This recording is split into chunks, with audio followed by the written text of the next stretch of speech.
Je suis entrée pour Noël avec mes enfants, mon père m'a regardé droit dans les yeux et a dit, « Tout était calme avant que tu n'arrives. » Mon fils de 7 ans a baissé la tête sans dire un mot.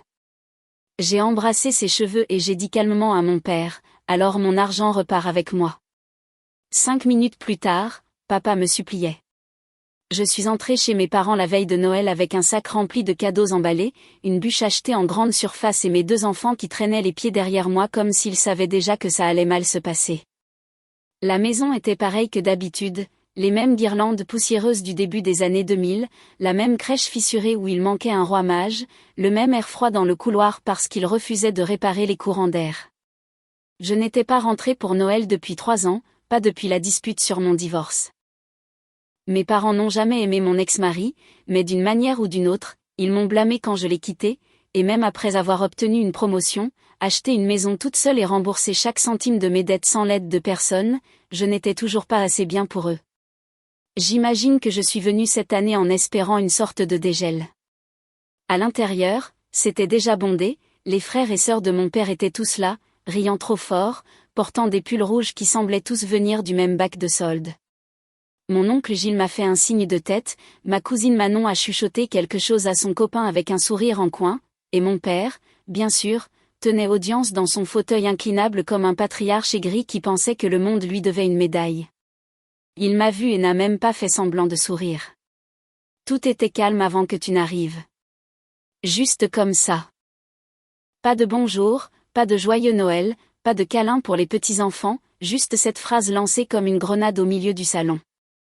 Léo, mon plus jeune, s'est figé, il tenait une carte faite main qu'il avait dessinée pour mon père avec des bonhommes de neige et des étoiles, il l'a baissée lentement, regardant le sol comme s'il avait fait quelque chose de mal. Je me suis penchée et j'ai embrassé ses cheveux, puis j'ai dit assez fort pour que chaque personne entende, alors mon argent repart avec moi. C'était comme si j'avais appuyé sur un interrupteur. Ma mère a halté doucement derrière moi, Manon a arrêté de mâcher son chocolat. Mon père avait l'air de quelqu'un à qui on venait de dire qu'il avait perdu la maison au poker. Quel argent? Je n'ai pas répondu, j'ai juste sorti l'enveloppe de la poche de mon manteau et je l'ai levée. 10 000 €. J'allais leur donner après le dîner, c'était censé être une surprise, une aide pour le toit, la chaudière en panne, la cuisine dont ils se plaignaient depuis que j'étais adolescente.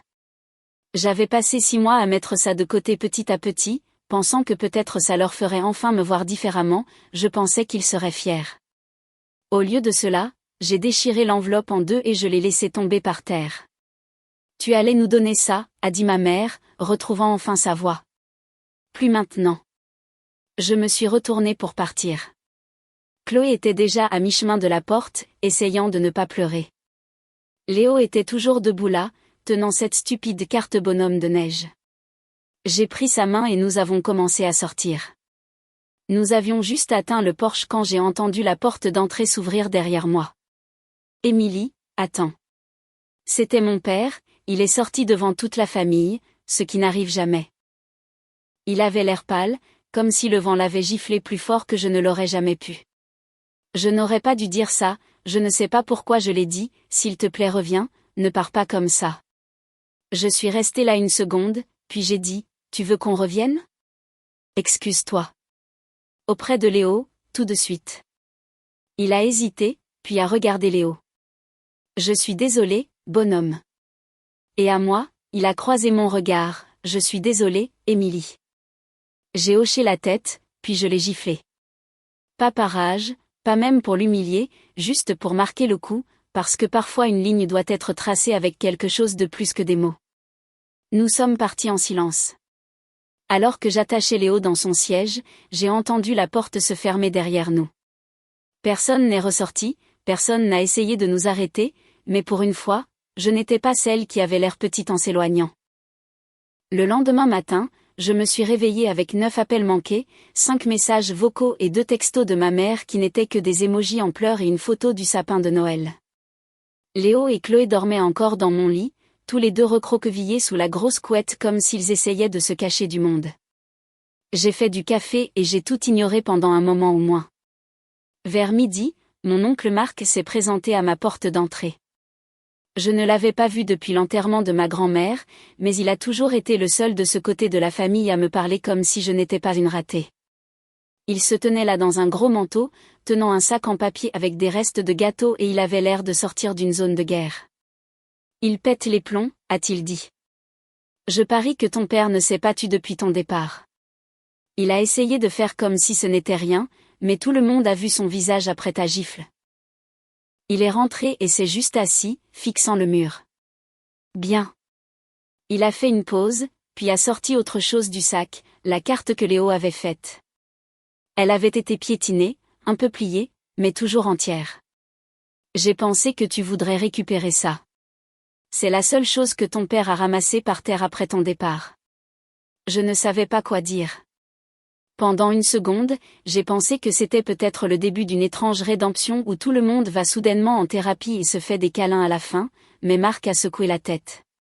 Ne lui pardonne pas encore. Il avait besoin de cette gifle plus que quiconque. Et tout le monde est d'accord avec toi. J'ai des cousins qui m'envoient des textos toute la matinée comme si c'était le meilleur Noël qu'ils aient jamais vu. Le soir même, ma mère a envoyé un vrai message. Il voulait parler. Il a dit que les choses avaient dérapé. Pas d'excuses, juste des justifications.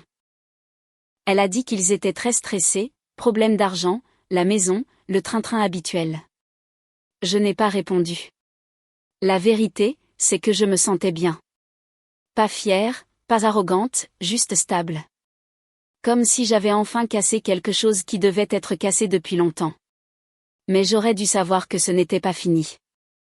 Le lendemain matin, je suis sortie pour démarrer ma voiture et le pare-brise était explosé. Pas fissuré, explosé. Du verre partout. Il y avait des empreintes de bottes dans la neige et la boîte aux lettres avait été renversée comme si quelqu'un avait donné un coup de pied dedans en sortant. Je savais exactement qui avait fait ça.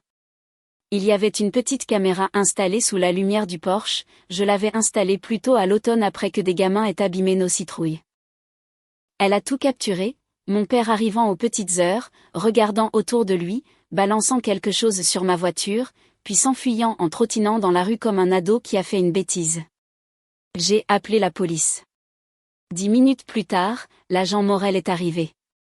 Il essayait de me draguer depuis des mois à chaque événement scolaire ou réunion de ville, trouvant toujours une raison de venir dire bonjour. Cette fois, il était très professionnel jusqu'à ce qu'il voie la vidéo. Vous voulez porter plainte ? J'ai hoché la tête. Absolument.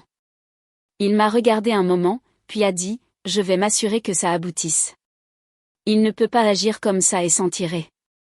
Le soir même, mon père était en garde à vue. 7 jours de prison, plus le remboursement des dommages.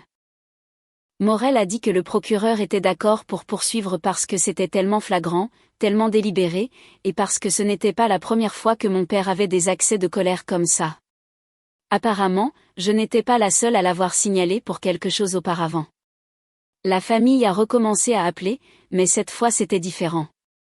Ma tante Martine m'a envoyé un texto disant que ce que j'avais fait était courageux.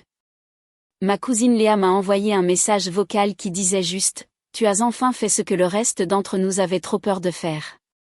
Pour la première fois de ma vie, je n'étais pas la ratée de la famille, j'étais celle qui avait agi. Le matin où mon père est sorti de prison, je me suis réveillée tôt sans le vouloir. Il faisait encore nuit et la maison était silencieuse.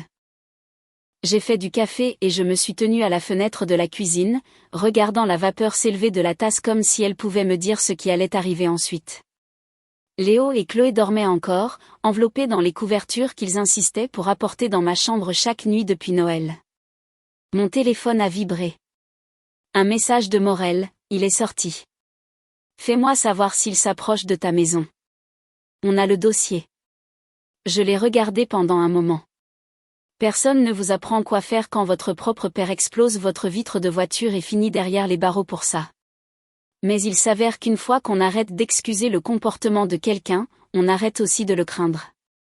Ce jour-là, personne de ma famille n'a appelé. Pas ma mère, pas même ceux qui m'avaient harcelé au téléphone quelques jours avant.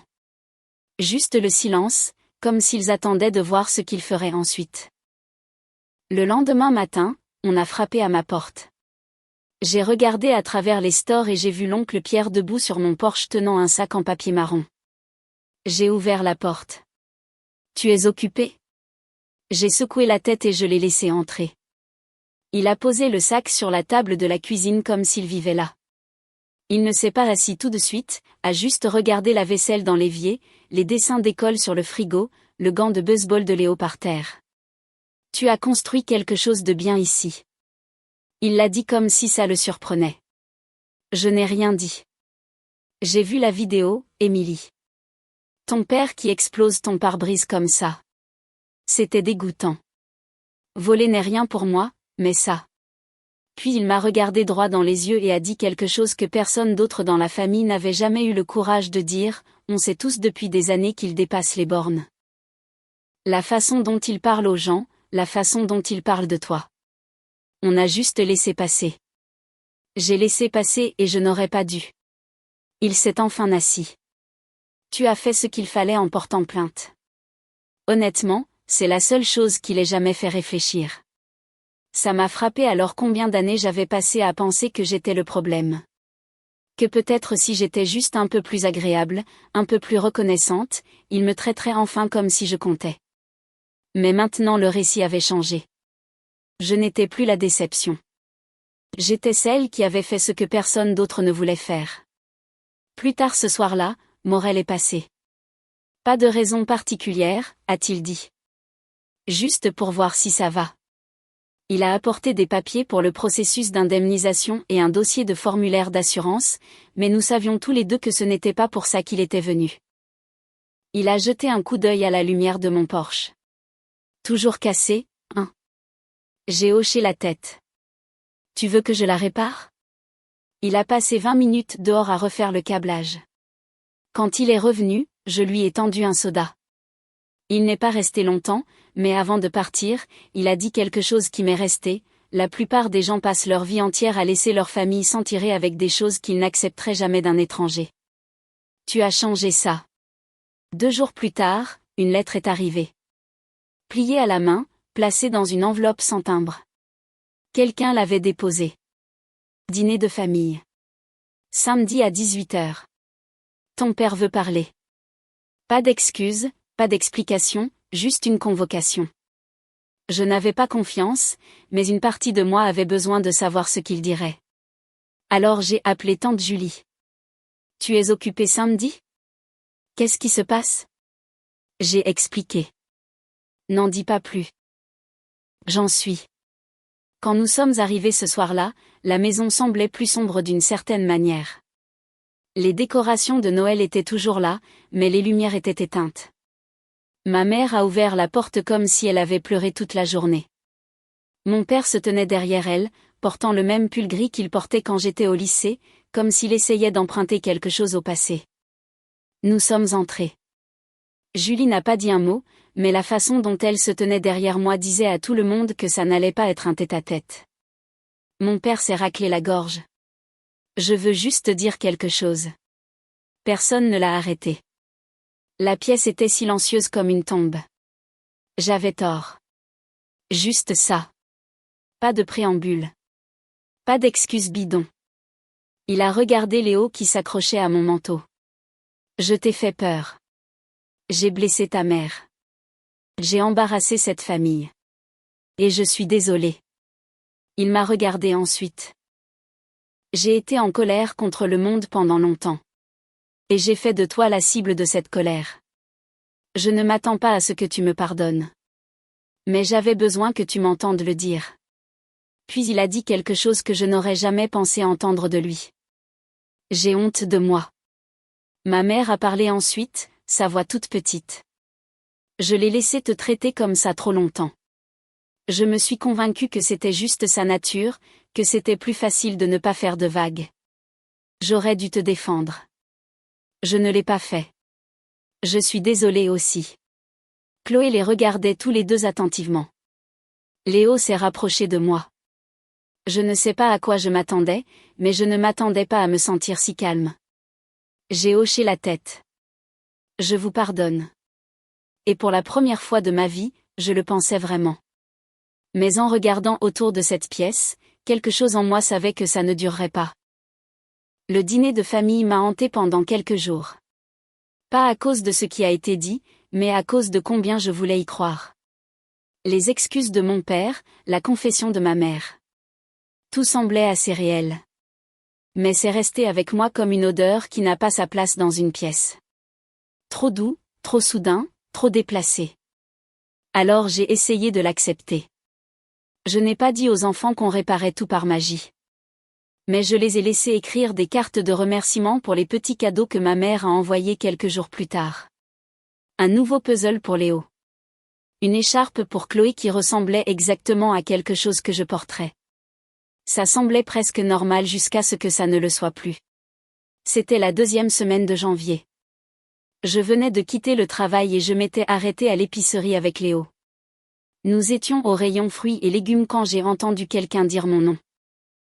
Je me suis retournée et j'ai vu Martine, une femme qui me gardait quand j'étais petite, pratiquement une petite cousine au second degré ou quelque chose comme ça.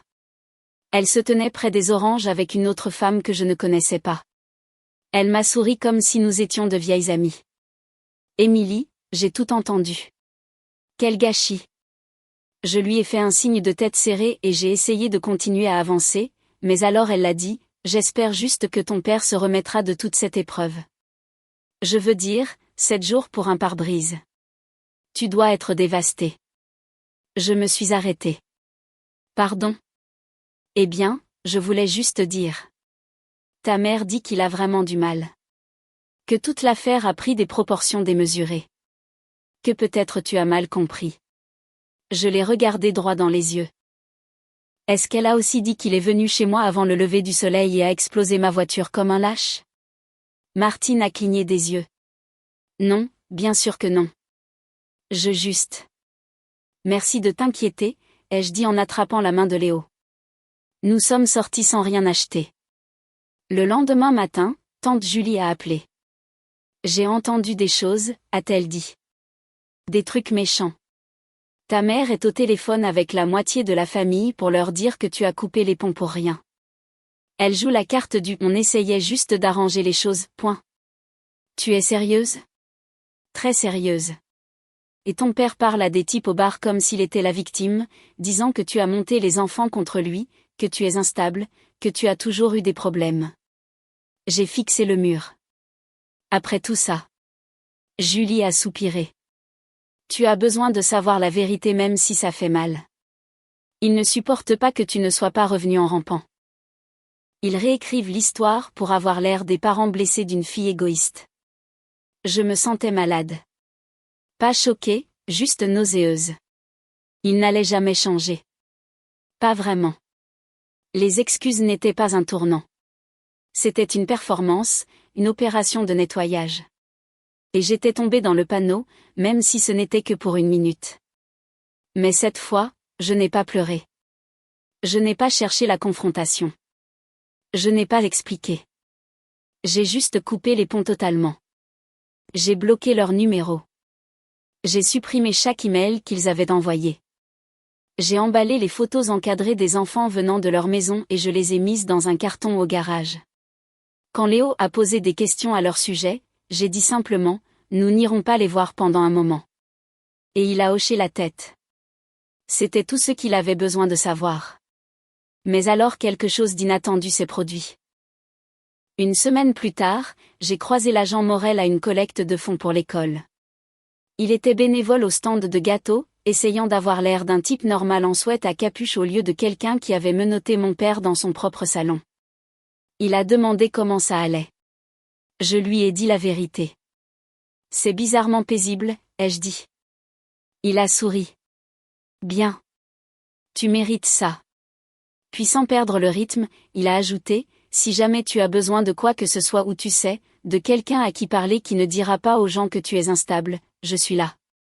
Je n'ai pas répondu tout de suite, mais quelque chose dans sa voix ressemblait à une porte qui s'entr'ouvrait. Plus tard ce soir-là, je me suis assise sur le porche avec un verre de vin pendant que les enfants jouaient à l'intérieur. Il faisait froid, mais je ne suis pas rentrée. Pour la première fois de ma vie d'adulte, j'ai réalisé que je ne devais le pardon à personne juste parce qu'ils partageaient mon sang. Et je ne leur devais pas l'accès à moi, à ma vie ou à mes enfants. Qu'ils restent dans le silence. Qu'ils inventent leurs histoires. Je ne serai pas là pour les corriger. Je ne prévoyais plus jamais de mettre les pieds dans cette maison. Mais samedi est arrivé et mon téléphone s'est allumé avec un message de Manon.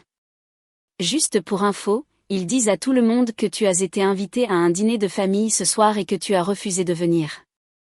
Le bruit court que tu te comportes encore de manière instable. Instable. C'était le mot qui revenait tout le temps maintenant, n'est-ce pas? Pas fâché. Pas blessé, pas même en colère, juste instable. Comme si j'étais une femme hystérique faisant une dépression nerveuse pour quelques mots durs et un pare-brise cassé. J'ai appelé tante Julie. Ils organisent un dîner ce soir? Ouais. Un truc de dernière minute. J'ai été invitée. Tout le groupe élargi. Ils ont fait croire que tu t'es défilé. Est-ce qu'ils m'ont vraiment invité? Non. Et ils prétendent que c'est un acte de pardon continu et que tu continues juste à les rejeter. Je me tenais dans mon salon en regardant par la fenêtre pendant que Chloé et Léo coloriaient à la table de la cuisine. J'ai pensé à toutes les années passées à attendre qu'ils me voient clairement. Pour un moment où ils pourraient me traiter comme quelqu'un qui vaut la peine d'être défendu. Ce moment ne viendrait pas. Pas vraiment, mais je pouvais toujours me montrer et reprendre le récit qu'ils essayaient de tordre en quelque chose que je ne reconnaissais pas. Alors je me suis habillée. J'ai appelé Julie et je lui ai dit de me retrouver là-bas. J'ai déposé les enfants chez elle plus tôt avec un sac de pop-corn, des Legos et un film prêt à être lancé. Et à 17h55, je me suis garée dans l'allée. C'était bondé. J'ai compté 6 voitures, peut-être plus. La maison était allumée comme si rien n'avait jamais mal tourné. Je suis entrée directement. La conversation s'est arrêtée à la seconde où la porte a cliqué derrière moi. Je n'ai rien dit tout de suite. J'ai scanné la pièce. Mon père était assis à la table dans une de ses vieilles chemises boutonnées comme s'il pensait que s'habiller à peu près décemment changerait ce qui s'était passé. Ma mère était près de la cuisine tenant un plateau de mimosa.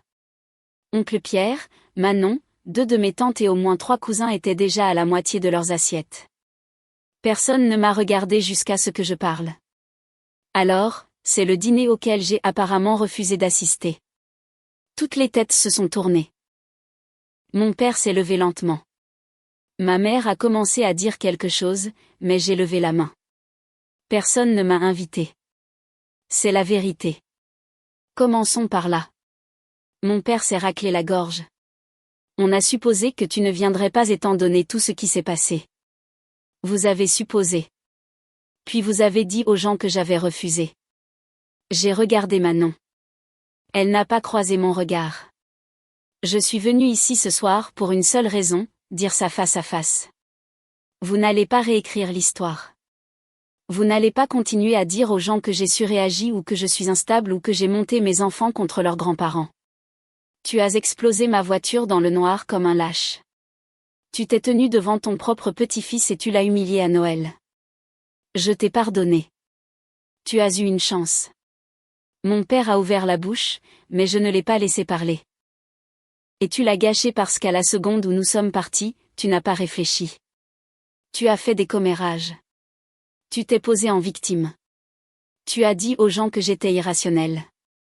Tu as agi comme si je te devais quelque chose. La table était silencieuse. Puis Julie a passé la porte derrière moi. Elle se tenait là les bras croisés. Alors, vous allez nier? Ma mère a essayé, nous ne voulions pas. Vous pensiez chaque mot que j'ai dit. Vous le pensiez quand vous avez dit à vos amis que j'avais fait une scène. Vous le pensiez quand vous avez menti sur ce dîner. J'ai regardé autour de la pièce. Si l'un d'entre vous les croit encore après tout, après la vidéo, après les excuses, après les 7 jours de prison, alors c'est très bien. Mais vous n'aurez plus accès à moi ou à mes enfants. Je ne dois à personne ici une seconde de ma vie. Et juste avant de me tourner pour partir, j'ai ajouté, excusez-vous auprès de tout le monde maintenant ou je pars pour toujours. Et la prochaine fois que vous essayez de tordre la vérité, je publierai la vidéo publiquement. Pas pour vous faire honte, mais pour me protéger. Mon père est resté figé. Puis lentement, presque trop bas pour entendre, il a dit, j'ai menti. J'ai tout exagéré. J'ai fait croire qu'Émilie était le problème. Elle ne l'était pas. Il a baissé les yeux. Je ne pouvais juste pas admettre ce que j'ai fait. Ma mère a chuchoté quelque chose d'à peine audible. Nous sommes désolés. Ça ne semblait pas satisfaisant. Pas comme avant. Ça semblait contraint. Toujours comme des gens qui s'excusent parce qu'ils n'ont plus d'autre choix. Je n'ai pas attendu le dessert. Je n'ai pas attendu un câlin. Je suis sortie et Julie a suivi sans un mot. En montant dans la voiture, elle m'a regardée. Tu as géré ça mieux que je n'aurais jamais pu. J'ai secoué la tête. Je ne l'ai pas fait pour eux. Je l'ai fait pour moi. Cette nuit-là, j'ai reçu un texto de l'agent Morel. J'espère qu'aujourd'hui n'a pas été trop affreux. Toujours partante pour ce café un de ces jours? J'ai souri et répondu. Ouais, je crois bien. Et juste avant d'aller dormir, Manon m'a envoyé une capture d'écran d'un message de mon père dans le groupe familial. J'avais tort. Et Émilie a eu raison de partir. J'ai éteint mon téléphone. Je n'avais pas besoin de répondre. Qu'il reste avec ça maintenant. 2 semaines ont passé. Pas de message de mon père. Pas d'appel de ma mère. Le chat de groupe où il postait des chaînes de prières et des vœux d'anniversaire est devenu silencieux. Je savais qu'il ne fallait pas croire que cela signifiait que les choses étaient arrangées. Le silence était leur masque préféré. Ça ressemblait toujours à la paix, mais c'était juste une autre stratégie. Puis un mardi pluvieux, ça a dérapé. Je récupérais Chloé à l'école quand l'une des autres mamans, Sandrine, la déléguée des parents d'élèves, m'a attrapée sur le parking. Elle a souri de ce sourire poli, un peu trop doux, et a dit de la voix la plus décontractée, « Ta mère est venue à la bibliothèque hier. Elle a dit qu'elle avait le cœur brisé que tu sois toujours fâché, que tu les aies laissés sans aide pour la rénovation après leur avoir fait miroiter ça. » J'ai cligné des yeux. Quoi? Le sourire de Sandrine s'est effacé. Elle a dû réaliser que quelque chose n'allait pas. Elle a essayé de faire machine arrière. Oh, je suis sûre qu'elle ne voulait pas dire ça comme ça, mais je n'écoutais pas. Je suis rentrée et j'ai vérifié Facebook. Je ne l'utilise plus beaucoup, mais ma mère si. Et bien sûr, c'était là, enterré dans une section de commentaires sous le post d'une de ses amies priant pour sa famille. Elle avait écrit, « Certaines personnes oublient ce que signifie être une fille, mais Dieu voit tout. » J'ai ri à haute voix. Un de ces rires courts et amers qui ne font même pas du bien. J'ai fait une capture d'écran. Je ne l'ai envoyée à personne. Je n'ai pas répondu, mais je savais exactement ce que j'avais à faire. Je me suis assise à la table de la salle à manger pendant que les enfants faisaient leurs devoirs et j'ai écrit une lettre. Pas une diatribe, pas un cri, juste une rupture nette. Chère maman et papa, il n'y aura pas de prochaine fois. Il n'y aura pas d'autre dîner de famille. Une autre excuse suivie d'une trahison. Un autre post passif-agressif ou une campagne de rumeurs dans mon dos. Vous m'avez montré exactement qui vous êtes, et cette fois je le crois. Vous avez perdu l'accès à moi et à mes enfants au moment où vous avez décidé que votre fierté comptait plus que notre confiance. Ne me recontactez plus. Je l'ai imprimé, signé et déposé dans leur boîte aux lettres ce soir-là. Pas d'adresse de retour, pas de mots supplémentaires. Je n'ai pas pleuré. Je n'ai pas tressailli. Les jours suivants ont été calmes, étrangement calmes, jusqu'à dimanche matin. Julie s'est présentée à ma porte à l'improviste, tenant une grande enveloppe Kraft. À l'intérieur se trouvaient plusieurs pages imprimées d'un groupe de discussion privée. Je n'étais pas dans les captures d'écran du nouveau récit de ma mère et mon père. J'étais égoïste, délirante, cruelle. Il disait que j'utilisais les enfants pour les punir. Que je n'avais jamais prévu d'aider pour les rénovations. Que j'étais instable, et peut-être pas bien mentalement. Et c'est là que je l'ai senti. La cassure finale. Le moment où quelque chose se brise si doucement que ça ressemble presque à rien.